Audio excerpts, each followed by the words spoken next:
aussi à des expériences de star investis, qui est, corrigez-moi si je comprends, DG Star. Vous êtes DG?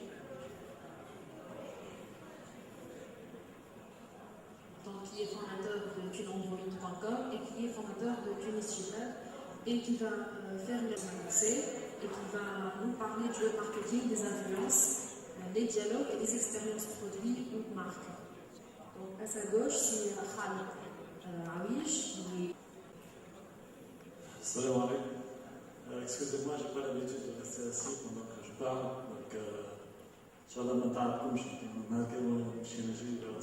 c'est toujours comme ça.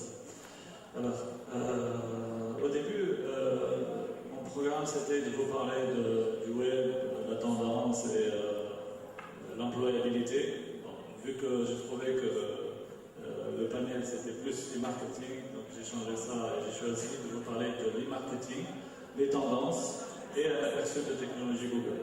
Donc, mon intervention prend 15 minutes. D'accord, voilà, donc je ne vais pas prendre sur le temps de mes confrères, mais je vais sélectionner une technologie et une tendance. On va en parler. Ok? Donc, tout le monde sait ce que c'est que le processus d'e-marketing.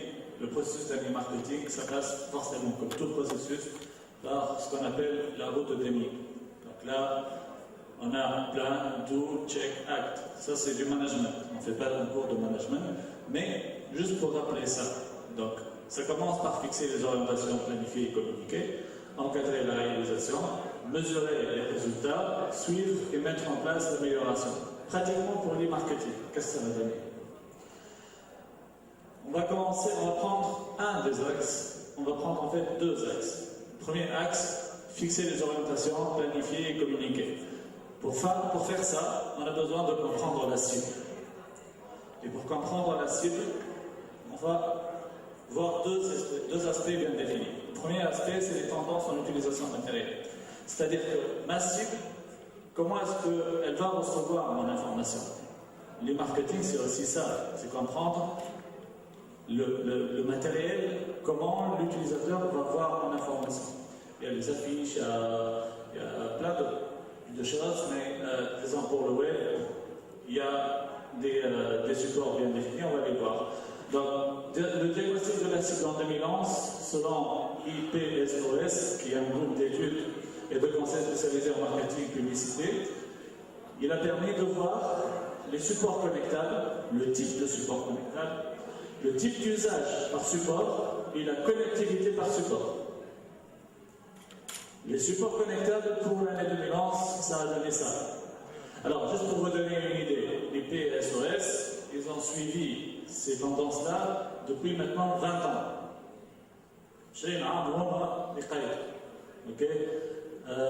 Aujourd'hui, en 2011, ça a donné 75% de la connectivité se passe via un PC, 41% via une console de jeu. C'est exceptionnel. 41%, 34% en utilisant un sédentaire. Sédentaire, c'est-à-dire que ça ne bouge pas. Okay? C'est comme un PC de bureau qui ne bouge pas. Nomade, c'est-à-dire on le prend avec nous, on l'utilise, etc. Donc, comment on voit? On ne va pas trop aller dans le détail, mais quand on cherche l'information sur un support sédentaire, généralement, on cherche à faire de l'e-commerce, messagerie instantanée, compte bancaire, chat, forum et téléchargement. Quand on a un smartphone, on l'utilise pour se connecter, le type d'information qu'on cherche, c'est des infos pratiques, radio en ligne, réseaux sociaux, email, événements en direct. Quand on est nomade ou sédentaire et qu'on cherche un contenu, on consulte généralement des blogs, des vidéos en ligne, actualités, télévision en ligne, jeux en ligne, podcast radio, bande-annonce, etc. Ça, c'est le type de contenu que généralement on le cherche. Et au milieu, comme vous voyez, la tendance part vers la tablette.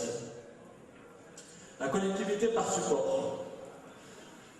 Bon, on va louper pour aller vite. Comprendre la cible des tendances marketing pour 2012. Comprendre la cible, les tendances de l'e-marketing pour l'année 2012. On va sélectionner un seul aspect. On va en parler. Quand on fait de l'e-marketing, il y a plusieurs choses qu'on peut faire dans le cadre de l'e-marketing. La tendance aujourd'hui, en 2012, on a choisi de vous parler des jeux e-marketing. Et d'ailleurs, ça va servir à mon collègue, je pense. Donc on va se focuser sur les jeux. Les jeux, c'est un excellent support de com en ligne. C'est un excellent outil qu'on utilise pour l'e-marketing. D'après les études qui ont été effectuées, les annonceurs créent des jeux pour la notoriété, le trafic et l'animation. 70% des annonceurs utilisent l'outil jeu avant tout pour collecter des contacts opt-in. Qu'est-ce que ça veut dire des contacts opt-in? C'est des contacts que nous, on donne l'autorisation à l'annonceur de l'exploiter. Généralement, ça passe par des jeux quand on voit 70%. Ils obtiennent en moyenne 59% de contacts opt-in parmi les participants inscrits à ces opérations. C'est-à-dire 59% des contacts opt-in des participants sont inscrits, c'est-à-dire on les collecte principalement à travers les jeux. Allez les jeux. On les utilise pour deux choses. Allez les jeux, je ne sais pas, mais c'est-à-dire l'objectif de passer par les jeux. On travaille sur trois choses principalement. Donc on utilise les jeux pour faire du branding ou de la notoriété. On utilise les jeux pour générer du trafic ou pour le lancement d'un nouveau produit. Et on utilise les jeux pour l'animation autour d'un événement, d'un temps fort ou sur le site web de la marque. A été multiplié par 5. Et cette étude a été effectuée par la fabrique Ajo et Ados. C'est un groupe, je pense, international, mais Ados français. Donc, le nombre d'opt-in, c'est-à-dire les mails, les contacts qu'on reçoit, aujourd'hui, on le reçoit principalement via les réseaux sociaux après les jeux. Qui est fait pour concurrencer Facebook, n'est pas que ça. Parce que Google, aujourd'hui, elle a compris toute l'importance derrière les réseaux sociaux. Et elle s'est beaucoup inspirée de l'expérience Facebook dans ce sujet-là. Donc elle a créé Google+. Google+, 40 millions de membres en octobre 2011. Et Google+, c'est 400 millions de membres avant fin 2012. 400 millions de membres, c'est énorme si on le fait en une seule année. Ok. أول حاجة عملوها على Google, elle a activé les jeux. La première chose qu'elle a faite, c'est activer les jeux. Aujourd'hui, elle a activé les pages fans, etc., les pages avec plusieurs utilisateurs, mais l'objectif derrière ça, cette première action qui est d'activer les jeux, c'est de connecter les deux mondes, réseaux sociaux, jeux. Ok? Parmi les avantages de Google+, comme réseau social, c'est la parfaite intégration dans le cloud de Google. Quand on dit parfaite intégration dans le cloud de Google, c'est par rapport à la connectivité entre votre mail et Google+, l'intégration de vos photos, vidéos dans Google+, l'intégration du mobile dans Google+, tout est interconnecté entre les différentes technologies de Google. Il faut les utiliser. Parmi les outils, donc, avant tout Google Analytics, c'est un outil d'analyse multiplateforme. C'est-à-dire, aujourd'hui, quand on parle de Google Analytics, on dit que c'est dédié aux sites web. C'est pas vrai. C'est pas que les sites web. Google Analytics, aujourd'hui, peut être intégré comme des applications. Google Analytics, on peut aujourd'hui l'utiliser dans les applications pour mobile. Parce qu'il y en a qui savent qu'on peut l'utiliser dans les applications comme mobile. C'est bien. Donc il y en a deux, c'est bien. Mais il faut savoir, c'est qu'on peut paramétrer notre application pour savoir exactement la façon avec laquelle l'utilisateur est en train d'interagir avec l'application et savoir les pages dans l'application que l'utilisateur utilise beaucoup. Quand on m'a posé la question, seriez-vous prêt à présenter quelque chose sur le web marketing, la première question que j'ai posée, c'était pour quel public, pour qui? Parce que le marketing, c'est avant tout qui va consommer, quelle cible on vise. Même une présentation comme ça, c'est du marketing. Alors le web marketing, avant de parler de web marketing, parlons web. Qu'est-ce que c'est que le web en Tunisie, en chiffres? Il faut savoir qu'en Tunisie, environ 25% des foyers accèdent à Internet aujourd'hui par tous les moyens. 25%, c'est un taux relativement élevé quand on le compare à ce qui se passait il y a un an et demi, 2 ans. Parce que de 2009 à 2011, il y a eu doublement de l'accès sur Internet dans les foyers des gens. Et ça, c'est extraordinaire. Mais 25% pour un pays comme la Tunisie, avec le niveau de vie qu'il y a en Tunisie, c'est pas assez. On est à la traîne par rapport aux pays industriellement évolués, comparé à l'OCDE. Si on prend un pays comme la France, qu'on connaît bien, le taux d'équipement Internet en France, dans les foyers, est de 70%. 70% des foyers disposent d'Internet chez eux en France. Et si on rajoute l'accès mobile, ça devient bien plus que ça. En Tunisie, 25%, on est encore en dessous des standards internationaux. Et quand on dit en dessous, ça a un sens. Quand on était à 10-11% Internet en Tunisie, on ne pouvait pas du tout parler de web marketing. Quand on arrive à 20-25% comme on l'est aujourd'hui, on commence à parler de début de web marketing. C'est uniquement quand on arrive à des taux de 40-50%, c'est là où on parle de web marketing réellement. Pourquoi? Parce que les plus gros consommateurs de marketing dans le monde, les plus gros publivores, je dirais, c'est les grandes entreprises de produits de grande consommation, les fast moving consumption goods, c'est-à-dire tout ce qui est alimentaire, tout ce qui est hygiène et beauté, produits d'entretien, des produits qui visent la ménagère dans le sens marketing.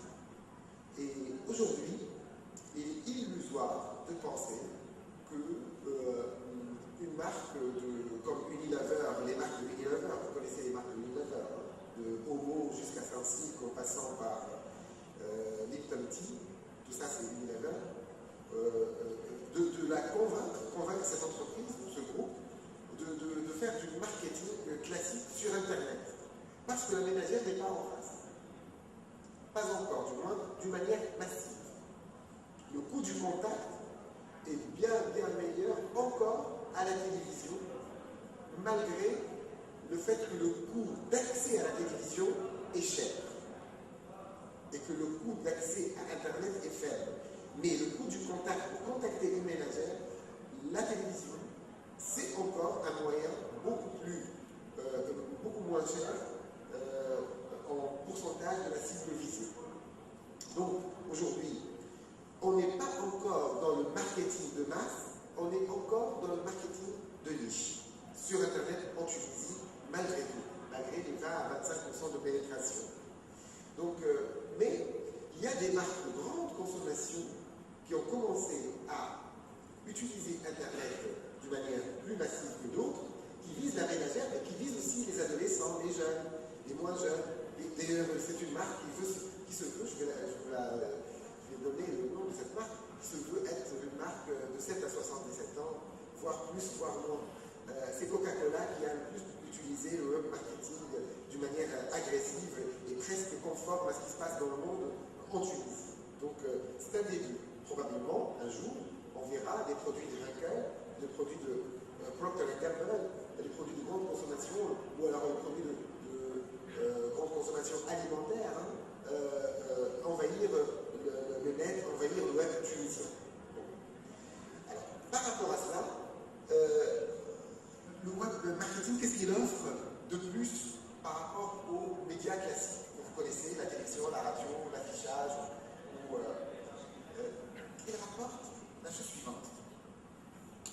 3 points, j'aimerais bien qu'on soit tous conscients de cela par rapport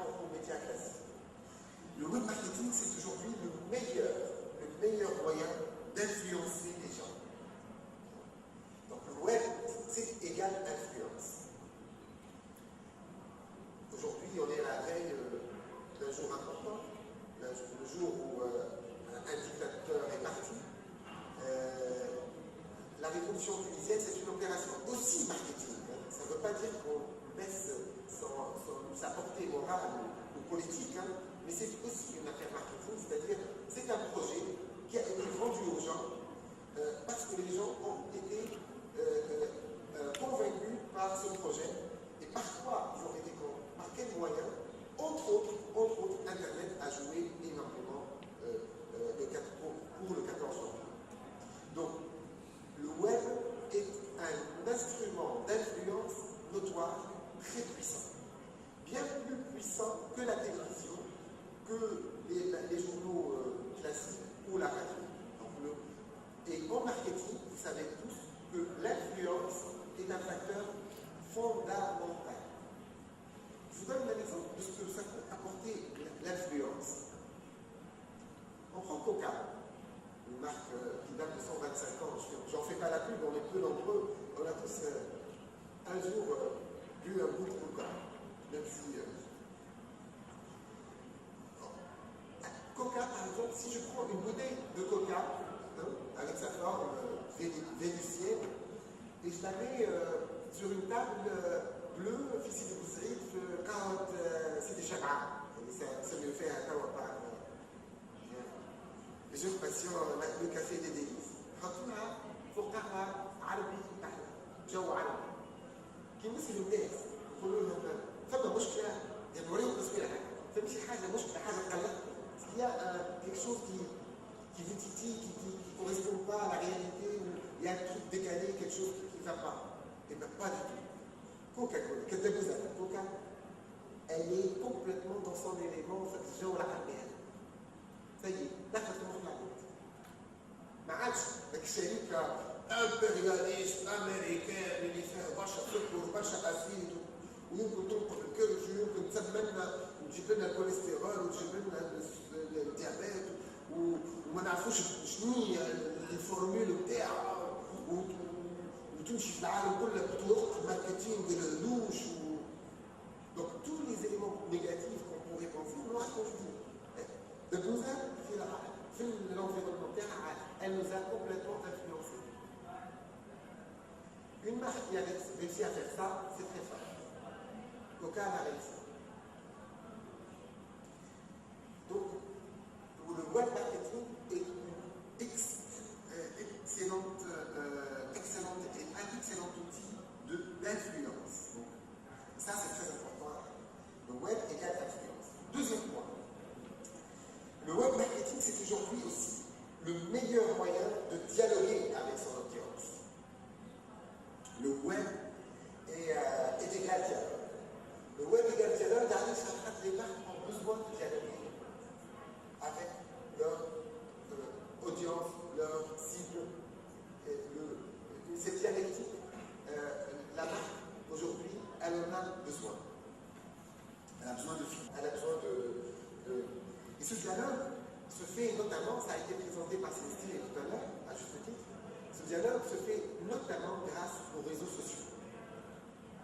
Donc, une marque a besoin de donner des messages sur lesquels se positionnent ou qui sont commentés par ses consommateurs. Et ça crée une sorte de relation. Quand on dit dialogue, c'est-à-dire partager la logique en grec, partager, dialogue. Et donc, le partage, le dialogue est un niveau supérieur à la relation de la notoriété. Je connais une marque, mais si en plus je peux dialoguer avec cette marque, c'est-à-dire qu'elle m'offre quelque chose et je lui réponds et je la commande, le club chocolat Sotushop, le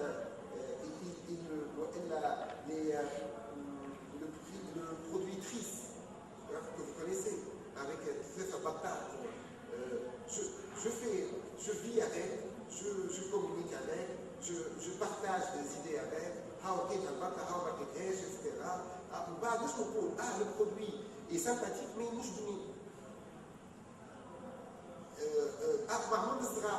ces commentaires-là, l'annonceur en a besoin. L'annonceur peut aussi dire que c'est la petite Madeleine de Proust, c'est-à-dire, elle dit que quand elle est adulte, il fait qu'elle fait même si le goût n'est pas bon. Il fait qu'elle fait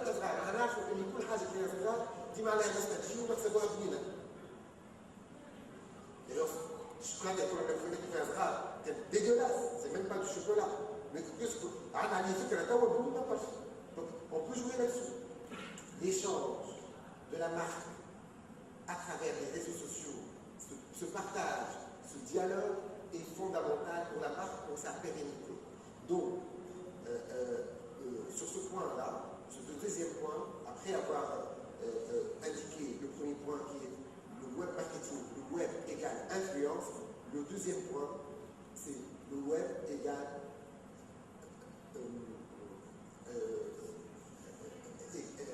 dialogue. Troisième point. Le web aujourd'hui est un excellent outil, le web marketing est un excellent outil aujourd'hui de faire vivre des expériences, faire vivre l'expérience d'une marque ou d'un produit. Ça peut être un service, hein, ça peut être un hôtel. Regardez TripAdvisor pour tout ce qui est hôtellerie. Et remarquez, hein, pour TripAdvisor, pour ceux qui connaissent, hein, c'est-à-dire on donne notre avis, on a été dans un hôtel, on donne notre avis, j'irai jamais dans cet hôtel-là parce que la cuisine est mauvaise, par exemple. Et ça, aujourd'hui, c'est beaucoup utilisé de par le monde. Mais il y a des points positifs, il y a des points négatifs. Mais dans les points négatifs, l'annonceur lui-même, le propriétaire de l'hôtel, a le droit d'expliquer pourquoi il y a eu une mauvaise expérience avec la cuisine pour une période donnée. Donc, ce que je voulais dire sur ce troisième point, c'est cette expérience marque qu'on décrit. Hier j'ai bu un Coca-Cola très frais, au bord de l'eau, à la plage, etc. C'était un moment magique. Bon, cette expérience marque, ou alors on dit Coca-Cola a accompagné toute ma vie. J'ai parlé beaucoup de Coca, c'est un exemple. Donc l'idée c'est que cette expérience marque, c'est ce que cherche tout annonceur. Tout annonceur veut qu'on humanise le brand, qu'on humanise la marque, qu'on la rende quelque chose de vivant, une essence, une vie, pour que ça vive le plus possible. La description de l'expérience marque est quelque chose de fondamental. Donc, le web est un excellent moyen marketing pour justement faire vivre des expériences produits, expériences marques, qu'on ne peut pas avoir à travers la télévision, à travers la radio, ou un journal papier, même pas peut-être un journal électronique, tant aujourd'hui, en fait, les relations sont plus complexes sur Internet, à travers les réseaux sociaux, à travers les blogs, à travers les sites web, etc. Et qu'est-ce qui fait le plus vivre les expériences? Tout à l'heure, Célestine en a parlé, à juste titre, c'est les jeux, les applications, les petites plateformes qu'on trouve aujourd'hui sur tous ces terminaux qu'on voit devant nous, qu'ils soient terminaux portables, mobiles ou terminaux fixes. En tout cas, les applications, les plateformes, les jeux qui sont à distance, ça fait beaucoup vivre une expérience produit, une expérience marque. Et pour cela, je donne un exemple.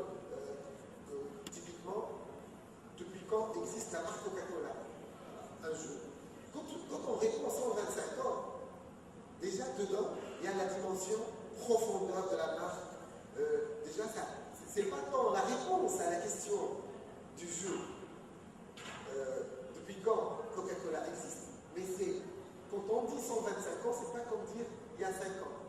Si je vous pose la question, par exemple, Randa, qui est une marque pour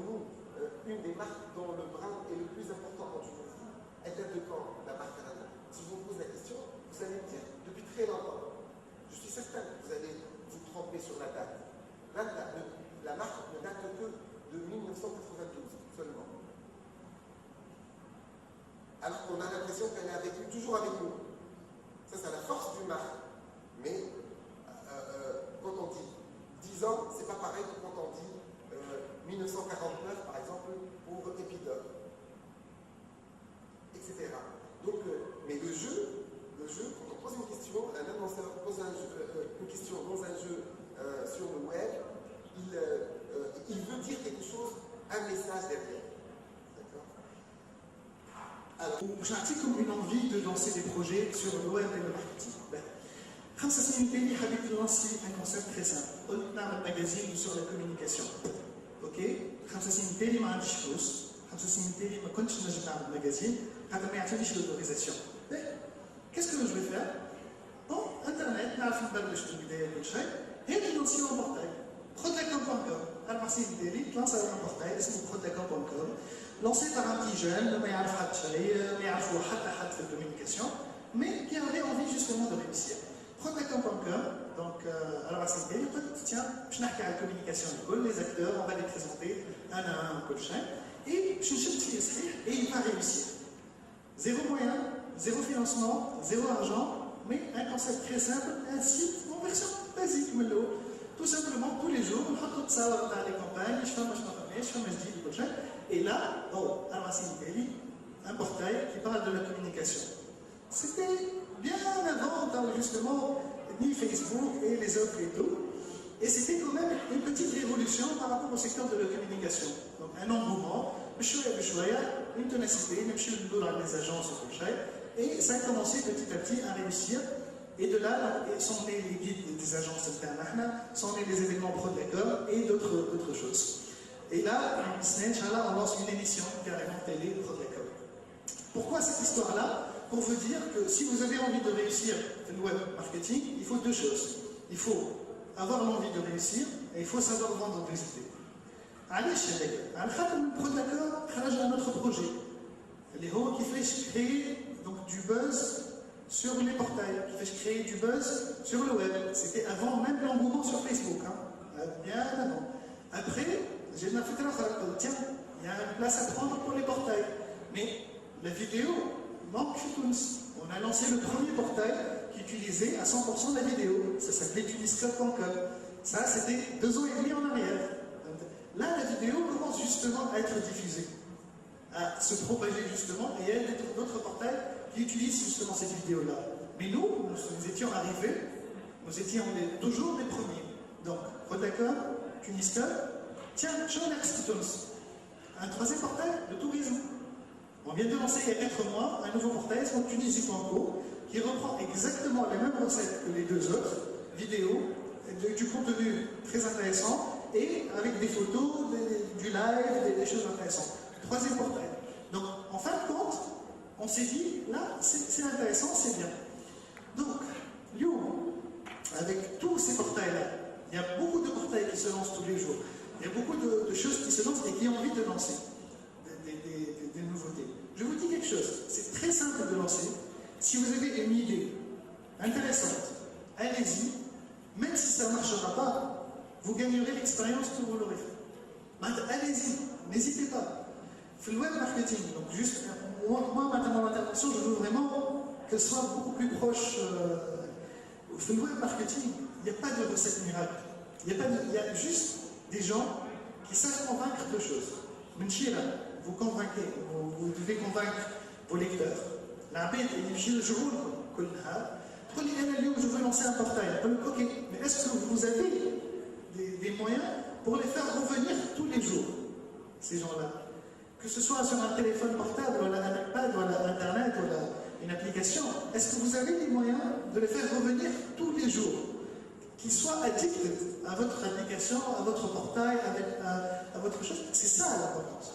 Donc, vous devez convaincre vos lecteurs, et de l'autre côté, vous devez convaincre vos annonceurs.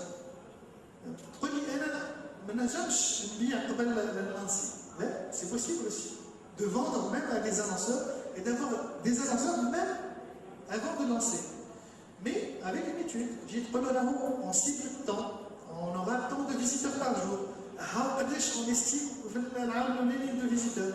Si vous êtes sûr de ce que vous présentez, si vous êtes sûr de ce que vous voulez atteindre, et si vous vous engagez à atteindre ça, ça peut être pas mal. Donc en fait, l'idée c'est ça. C'est que j'ai trop le matin, moi je vais faire 100 000 visites la première année. Quand le lanceur, ok. Les 2 premiers mois. Donc c'est ça, si vous lancez quelque chose, faites vos preuves, tout simplement. Après, le web marketing, il faut un métier, mais je voulais juste vous dire 2 petits mots. Si vous voulez lancer, lancez maintenant, mais soyez sûr et montrez que vous pouvez réussir. Bon. Merci. Je vais commencer par vous présenter l'essentiel de la formation que nous dispensons à l'Institut supérieur des arts multimédia de Nanouba dans le domaine du web, puisque c'est l'actualité de ce forum. Donc, en gros, nous avons 2 licences. La première, c'est la licence fondamentale en informatique multimédia. Donc, les étudiants issus de cette licence ont un profil de développeur, qui connaissent tous les langages du web en général. On a également la licence appliquée en communication multimédia. Donc là, contrairement à la première licence, les diplômés ont plutôt un profil de designer, donc ce sont 2 licences complémentaires. On a également la licence co-construite, donc là c'est tout ce qui est les films, la réalisation de films d'animation en 3D, des fois de faire publicitaire également. Et ensuite, en 2e cycle, on a 2 masters en ingénierie des médias, donc tout ce qui est com, en multimédia et image numérique, ainsi qu'un cycle ingénieur en appliqué au multimédia, dans une des options est la réalité virtuelle. Et on projette dans le futur d'avoir de lancer le côté recherche, avec un master en recherche, puis le doctorat. Donc pour le corps enseignant, la majorité des corps enseignants, vous voyez 39% sont des experts. Donc ce sont des experts associés, sont des chefs d'entreprise ou bien des chefs de projet qui travaillent en entreprise qui viennent enseigner également à l'ISA. Donc sur ce point-là, ça nous aide également à savoir qu'est-ce qui est demandé au niveau des entreprises sur le terrain. L'un des problèmes majeurs pour ce qu'on rencontre, donc c'est pour ça que je voulais l'évoquer aujourd'hui, c'est tout ce qui est les stages, parce qu'une partie de notre formation est basée sur les stages. Donc je voulais juste profiter de l'occasion pour dire que contrairement à ce qui se faisait avant, il y avait des fois des problèmes sur la confidentialité. Donc tout ça s'est résolu parce qu'il y a des lois qui sont passées qui garantissent la confidentialité des informations des entreprises lors des stages, PFE, ainsi de suite. Donc pour passer au vif du sujet, donc je voulais présenter un domaine à promouvoir à mon avis.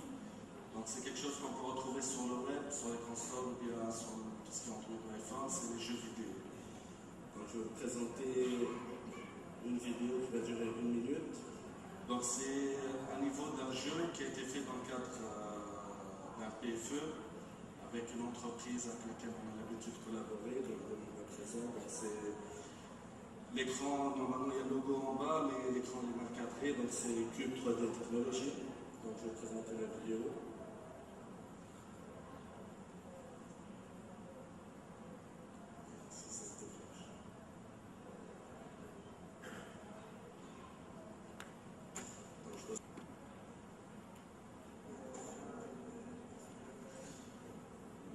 Là, ça ne soit pas très bien à cause de la luminosité. Donc, contrairement à ce qui se faisait avant, tous les jeux qu'on voyait avant sur le web ou les consoles, c'est généralement de la 2D. Donc ici, on passe à la 3D. Donc les compétences, elles existent en Tunisie. On a des étudiants qui savent manier la 3D. Cet exemple-là, c'est un jeu, c'est un level qui se passe à Sidi Bou Saïd. Donc les étudiants, ils ont reproduit à l'aide des plans tout Sidi Bou Saïd. Ils ont reproduit également la texture, ils sont revus sur le terrain. Ils ont reproduit également des bâtiments existants, donc c'est une reproduction fidèle, donc on va voir la suite. Donc là c'est le making of, c'est pour vous montrer quelles sont les techniques utilisées et pour avoir une idée sur la difficulté.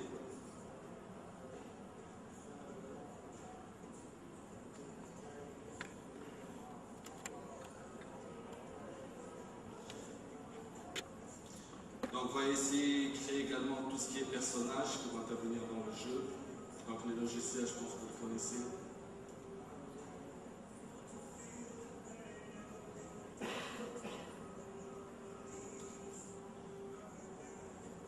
Donc là, c'est la création des interfaces.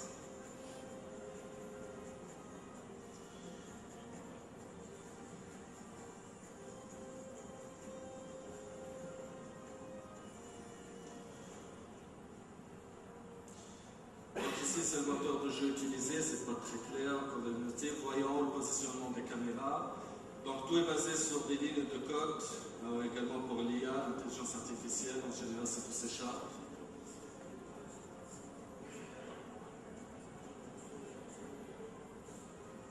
Donc là vous voyez le résultat, en gros c'est le terrain de jeu, la limatique.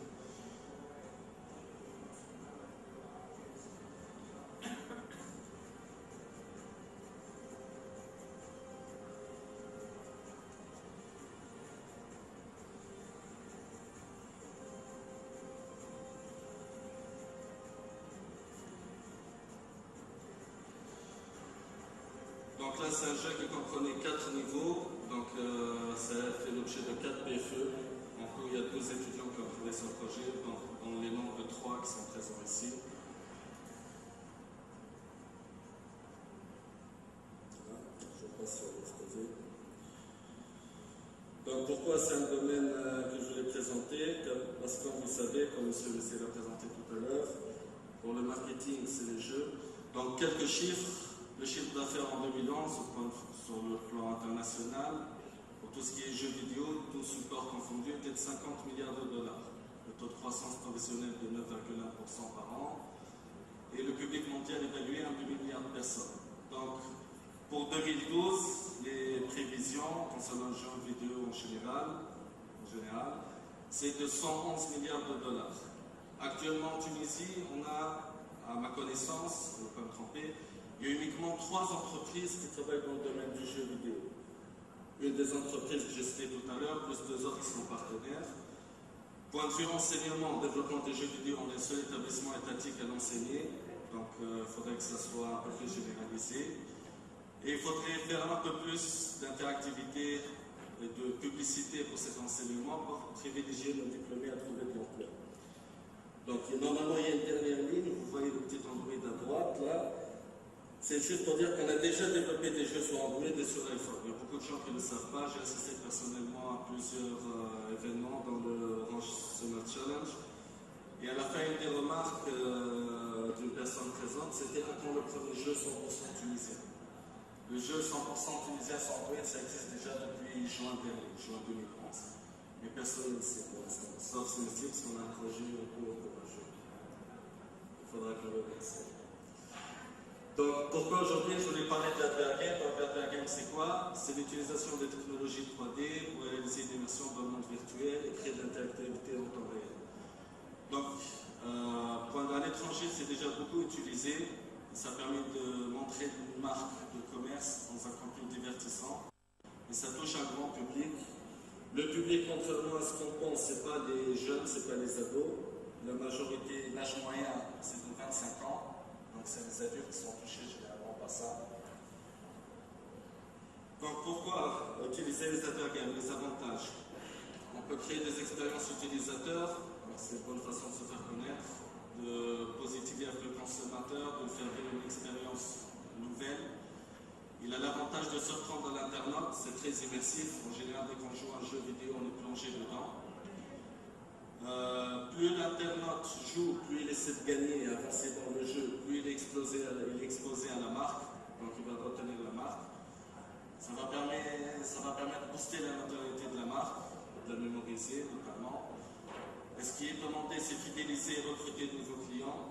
Donc vous voyez sur les réseaux sociaux ici, les jeux qu'on développe, c'est assez léger. C'est pas parce que c'est des produits que c'est assez léger, on peut les faire sur des pages web. D'accord? Donc on peut utiliser, comme je fais juste par exemple, le système de parrainage. Plus vous parrainez des gens, des joueurs, plus vous avez des avantages dans le jeu, vous évoluez rapidement. Et il manque également ici la dernière ligne, c'est pas visible, c'est vendre le produit. Donc le principe de la game, comme indiqué tout à l'heure, c'est faire du trafic autour de la marque, collecter des informations sur les joueurs et utiliser ces informations pour fidéliser ou bien pour orienter les prochaines campagnes de marketing ou bien de publicité. Donc, je voudrais montrer un autre exemple qui nous a été fourni par l'entreprise Q.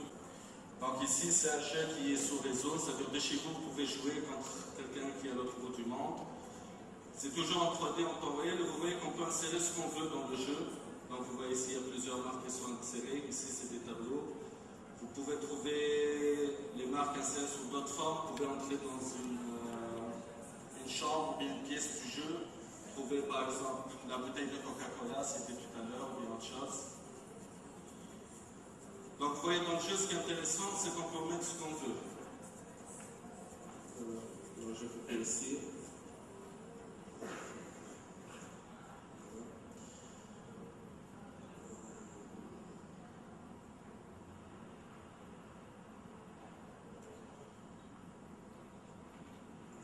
Donc ici, je vais revenir à l'exemple. Donc pour les jeux, à part le moteur de jeu, il y a les technologies utilisées. Donc actuellement, les jeux les plus connus, je pense qu'en Tunisie surtout, c'est le jeu de football, FIFA 2011, tout. Les technologies utilisées, je vais montrer un exemple de technologie, c'est surtout les mocap. Donc on s'est doté à l'ISAM d'un labo de motion capture. Donc ici, vous voyez, le principe c'est qu'on a une personne qui porte une combinaison dotée de plusieurs marqueurs. La pièce est équipée de 24 caméras infrarouges. Et vous voyez sur l'écran, là-bas il y a l'écran, il y a un avatar en 3D qui réagit en temps réel, il suit le mouvement de la personne qui porte la combinaison. Donc pour cette technologie, à part la mocap, on a également la mocap faciale. Donc c'est pour ceux qui ont vu le film Avatar. Il y a des capteurs qui sont placés sur le visage d'une personne et plusieurs caméras qui sont positionnées devant lui. Et tous les mouvements du visage de la personne sont reproduits en temps réel sur le modèle en 3D comme dans le film Avatar, ainsi de suite. À part cette technologie, donc là c'est les élèves ingénieurs de l'option UNREV, donc c'est la 3e année ingénieur qu'on a. Ils développent aussi tout ce qui est les jeux pour le marketing à base de réalité augmentée également.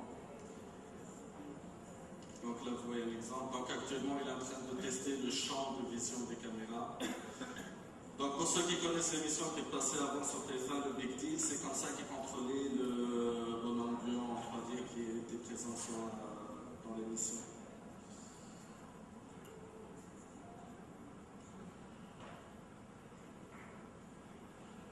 Ici pour faire de la pub aux étudiants, surtout pour dire que les compétences existent. Est-ce que vous avez des questions à poser? Oui. Non, mademoiselle, si vous pouvez vous présenter, posez votre question. Alors, Limraïs, moi je suis consultante marketing sur la région Marseille et parallèlement je mène actuellement une étude sur le marché tunisien et maghrébin pour tout ce qui est Internet mobile dans le cadre d'un MBA que je fais à Paris. Donc ma question s'adresse à monsieur le Sigma. Voilà. Si vous permettez, donc j'ai une question par rapport au marché. Donc j'aimerais savoir si vous avez des chiffres par rapport à ce que représente l'investissement dans le marketing en Tunisie par rapport à la bulle marketing et si vous avez aussi un chiffre sur le chiffre d'affaires global généré par ce segment de marché. Et ma question s'applique aussi aux autres pays puisque je sais que vous touchez aussi l'Algérie et le Maroc. Très bien. Merci. En fait, pour vous répondre, en Tunisie, ce dont on dispose, c'est les investissements publicitaires sur les sites web Internet. C'est du web, c'est une partie du web marketing, mais moi j'ai, tout à l'heure dans ma présentation, j'ai mis en avant plus la notion d'interactivité pour créer des ponts entre le consommateur et les marques et les brands davantage et les consolider. Mais aujourd'hui, on en est encore au niveau de plus de la pub classique sur les sites web en Tunisie, les bannières, etc. Alors, en Tunisie, en 2011, il y a eu l'investissement publicitaire brut total s'élève à, s'est élevé à 146 millions de dinars, tous médias confondus. Tous médias confondus. TV, radio, presse, affichage, Internet. En ce qui concerne Internet, justement, l'achat d'espace sur les sites web Internet en Tunisie s'est élevé à environ, je donne un chiffre brut, mais on va l'affiner la semaine prochaine pour ceux qui sont les plus résistants, les plus courageux. On organise la semaine prochaine Open Sigma, ici même à l'UTICA, et je compte sur votre présence, ça me ferait beaucoup d'honneur de vous recevoir, beaucoup de plaisir de vous recevoir. On va vraiment présenter tous les chiffres, mais pour vous répondre brièvement, la publicité sur Internet a généré, non pas des recettes, mais des investissements bruts publicitaires, plutôt, de l'ordre de 2,5 millions de dinars. Donc, pour connaître le vrai ratio, c'est diviser 2,5 millions de dinars par 146 millions de dinars, et vous obtenez ce que représente l'investissement publicitaire sur Internet en Tunisie. Vous voyez bien qu'on est très loin d'une situation comme aux États-Unis, par exemple, où la pub sur Internet représente près de 20% du gâteau global, de l'investissement global de la pub, et que ça croît de 20 à 25% tous les ans. C'est dire à quel point ça va vite. Ceci dit, la situation en Algérie est encore plus faible, donc il ne faut pas croire. Par contre, au Maroc, la situation est très avancée. En absolu, en valeur absolue, le chiffre est d'environ 10 fois plus au Maroc, 10 fois plus, en absolu, mais pas en relatif, parce que l'investissement publicitaire absolu en Maroc est environ de 10 fois plus qu'en Tunisie aussi, tous médias confondus. Voilà, je vous remercie. En 3D qui est en train de toucher la peau, vous avez le retour de force. Ça permet la résistance. C'est quelque chose de mouche, c'est quelque chose de dur ou pas. Donc là, c'est les systèmes, c'est tout ce qui est haptique. Dans la boîte, on a également les systèmes, les gants. Vous voyez, vous portez un gant, vous voyez l'image en 3D de la main, vous manipulez, et ensuite c'est du codage pour interagir avec d'autres objets en 3D.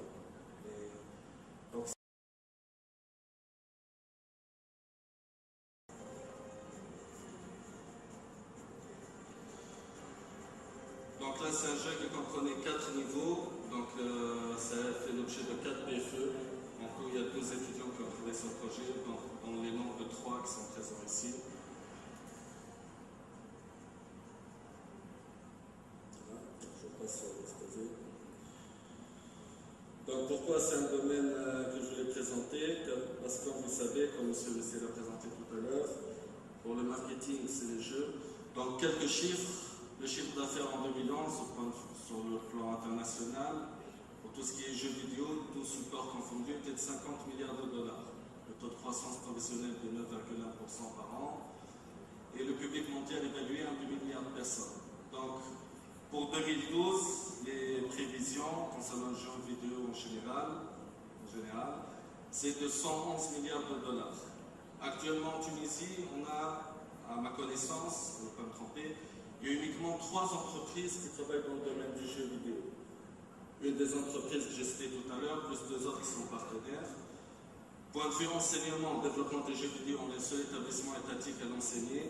Donc il faudrait que ça soit un peu plus généralisé. Et il faudrait faire un peu plus d'interactivité et de publicité pour cet enseignement pour privilégier nos diplômés à trouver de l'emploi.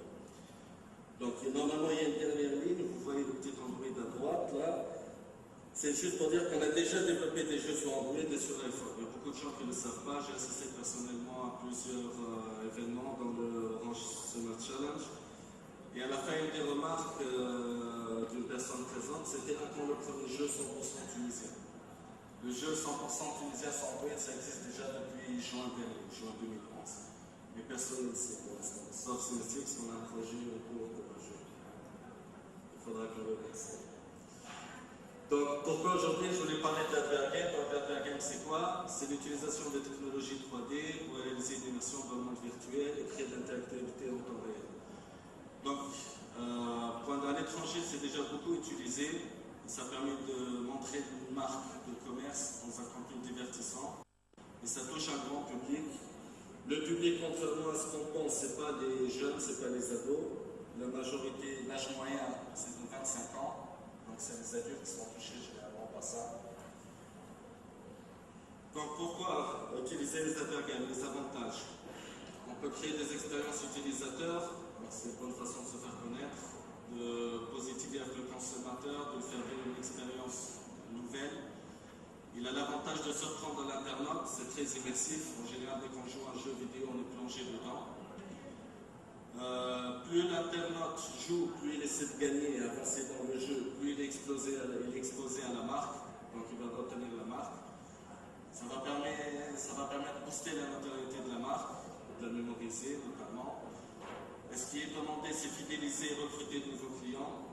Donc vous voyez sur les réseaux sociaux ici, les jeux qu'on développe, c'est assez léger. C'est pas parce que c'est des produits que c'est assez léger, on peut les faire sur des pages web. D'accord? Donc on peut utiliser, comme se fait juste par exemple, le système de parrainage. Plus vous parrainez des gens, des joueurs, plus vous avez des avantages dans le jeu, vous évoluez rapidement. Et il manque également ici la dernière ligne, c'est pas visite, c'est vendre le produit. Donc, le principe de game, comme indiqué tout à l'heure, c'est faire du trafic autour de la marque, collecter des informations sur les joueurs et utiliser ces informations pour fidéliser ou bien pour orienter les prochaines campagnes de marketing ou bien de publicité. Donc, je voudrais montrer un autre exemple qui nous a été fourni par l'entreprise Cube. Donc ici, c'est un jeu qui est sous réseau, ça veut dire de chez vous, vous pouvez jouer contre quelqu'un qui est à l'autre bout du monde. C'est toujours en 3D en temps réel, vous voyez qu'on peut insérer ce qu'on veut dans le jeu. Donc vous voyez ici, il y a plusieurs marques qui sont insérées, ici c'est des tableaux. Vous pouvez trouver les marques insérées sous d'autres formes, vous pouvez entrer dans une chambre, une pièce du jeu, trouver par exemple la bouteille de Coca-Cola, c'était tout à l'heure, ou bien autre chose. Donc vous voyez dans le jeu, ce qui est intéressant, c'est qu'on peut mettre ce qu'on veut. Je vais ici.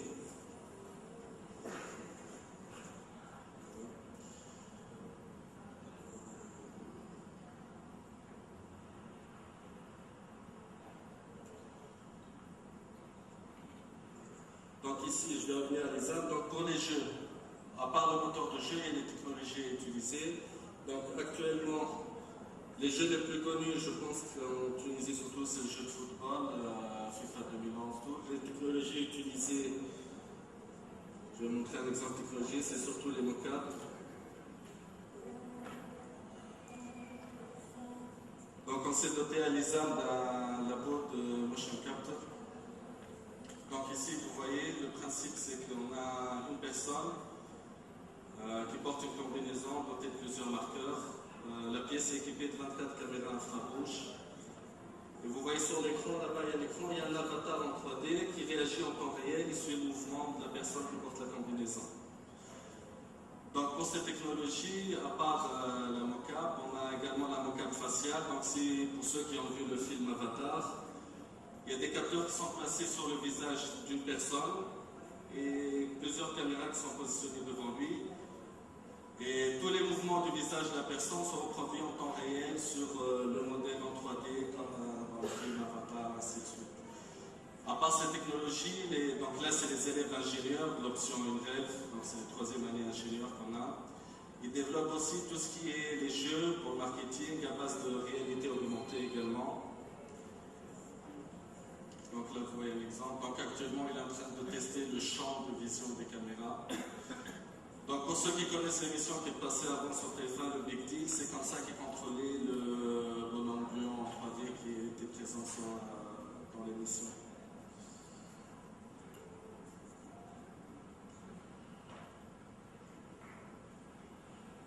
Ici pour faire de la pub aux étudiants, surtout pour dire que les compétences existent dans ce domaine. Le problème c'est qu'il y a beaucoup de chefs d'entreprise qui ne savent pas que les compétences existent, c'est pour ça qu'ils n'y vont pas directement. Nos étudiants ils savent développer les jeux en temps réel, que ce soit sur web, sur console, sur Android, sur iPhone. Donc il y en a qui, depuis l'année dernière qui existent. Donc aujourd'hui on est très heureux pour leur faire de la pub, pour faire de la pub de leurs compétences. On lance également du 1er au 3 février un concours dédié à nos étudiants. Donc ce sera au niveau de l'établissement. Donc bien sûr l'écran est toujours coupé en bas. On a des partenaires, donc notre partenaire média c'est Mosaic FM, donc on va nous faire un peu de publicité. Il y a un reportage qui sera réalisé également à l'aide de cette occasion. Donc, durant 48 heures, il y a des groupes d'étudiants qui vont s'affronter, ils vont passer 48 heures à l'ESAM sans rentrer chez eux, ils vont essayer de développer un jeu. Donc Ensuite, c'est un jury qui va leur décerner des prix. Au présent, est-ce que vous avez des questions à poser? Oui, donc mademoiselle, si vous pouvez vous présenter, poser votre question. Alors, Lim Raïs, moi je suis consultante marketing sur la région Marseille et parallèlement je mène actuellement une étude sur le marché tunisien et maghrébin pour tout ce qui est Internet mobile dans le cadre d'un MBA que je fais à Paris.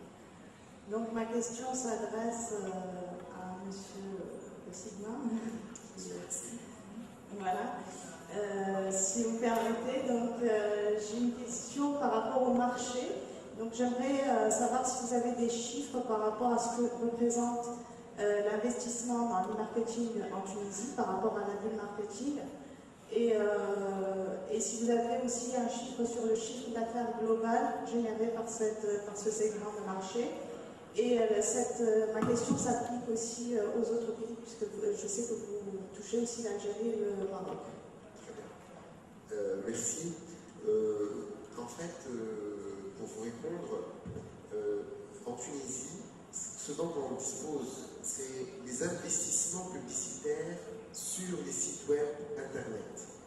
C'est du web, c'est une partie du web marketing, mais moi j'ai, tout à l'heure dans ma présentation, j'ai mis en avant plus la notion d'interactivité pour créer des ponts entre le consommateur et les marques et les brands davantage et les consolider.